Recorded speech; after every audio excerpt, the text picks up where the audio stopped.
All right, so we left off here working with 4.8, and we're working at that example 2 on the back side of your note sheet. And we had just figured out the y-intercept for part E, and I'm just going to label in part E that that's my y-intercept. My y-intercept there is 5. We'd also wrote it down as one of our ordered pairs down here. You've got 0, 5, and so this is my y-intercept. This here's my vertex. And then that 2.3, if you remember, we got that value from up here. We got a t-value up here at 2.3 seconds because that's when 2.3 rounded. That's when it hits the ground. So up here in part B here, when the height there is 0, we end up hitting the ground there at 2.3 seconds. So over here, this is 2.3 seconds and at 0 feet. So now we just have one last ordered pair there to find, and then we can go ahead and fill in the domain and range after we graph it out.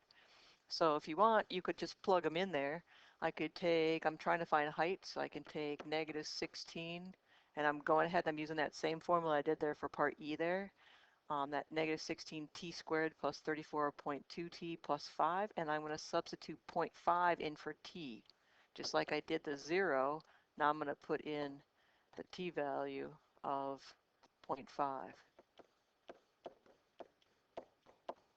So now you can just go ahead and enter that directly into your calculator, however you do that. So as you're plugging that into your calculator, we're going to get a value out of that.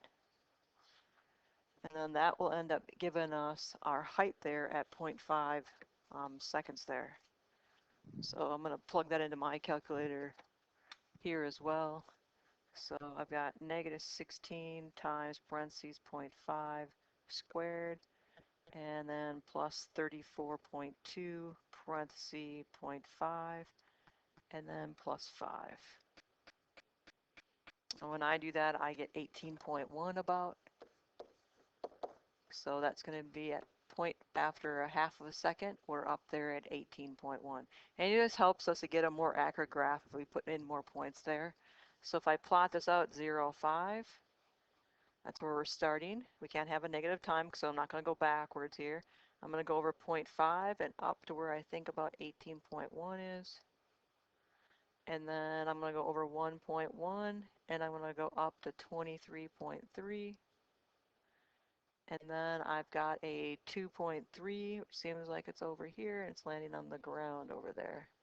So then I'm going to connect my points here in a curve. So hopefully that's looking like the maximum up there. So then I've got my nice graph. So now if you remember, domain and range there, domain has to do with your t-value. So now I'm looking up there at part D. I'm going to put t there, and I'm going to put h in the other one. And then I'm going to put my symbols in there like we've been doing. Same symbols. So reading from the t perspective there, it's t is greater than equal to a value and less than or equal to another value. H is greater than equal to a value and then less than or equal to a value. So think of the smallest value. So we're looking at the leftmost value on your graph. And your t value over here, look at far right. So left value, so the leftmost value that I have here is over here at 0. So I'm looking here. What's my t value over here? 0. And then my rightmost point is over here. What's that at? Oh, 2.3. All right, and then I'm going to do my next. I'm going to look at my range. And a range, you want to do your bottom point. I was going to say down up. They both say bottom top.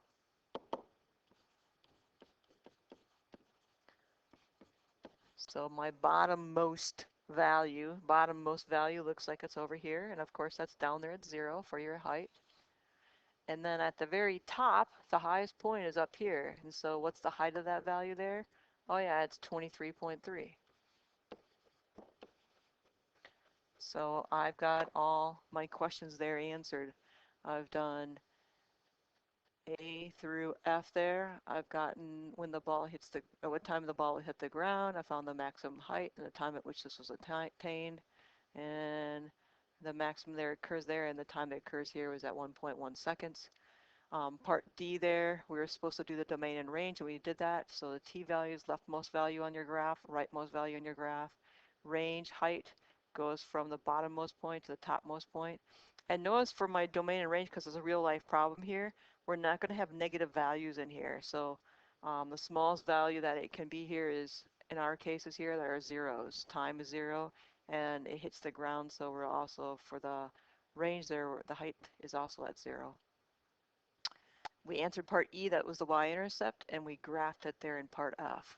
So we have all our questions there answered. So you've got your next worksheet there to work on, 4.8b.